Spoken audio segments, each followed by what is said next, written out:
Nella giornata di ieri abbiamo appunto dato esecuzione a una misura di custodia cautelare in carcere, chiaramente emessa dal GIP di Treviso su richiesta della Procura della Repubblica di Treviso nei confronti di un 47enne.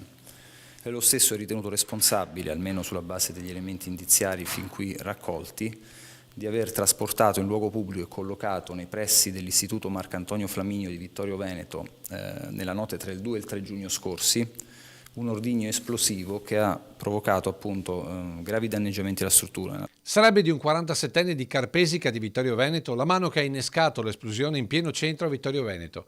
La deflagrazione nella notte aveva svegliato tutta la città, distruggendo i vetri di una trentina tra finestre e portoncini. L'ordigno era con ogni probabilità composto da polvere pirica all'interno di un barattolo di vetro, quindi sono state trovate tracce relative a questi elementi. E sulle tracce di questi elementi che la Digos della questura trevigiana ha impostato uno dei filoni di indagine che pare grazie a diverse intercettazioni telefoniche avrebbe portato a questo 47enne, ma non solo.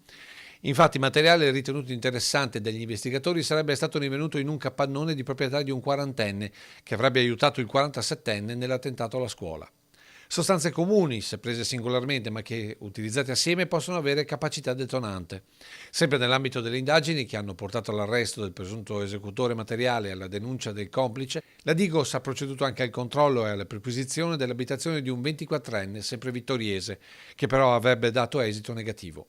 Tutta ancora da verificare la pista del traffico d'armi illegale, anche se parte del materiale sequestrato al 47enne non farebbe cadere del tutto l'ipotesi. Resta ancora da capire il movente del gesto, sicuramente dimostrativo, per il quale però l'indagato non avrebbe ancora dato spiegazioni.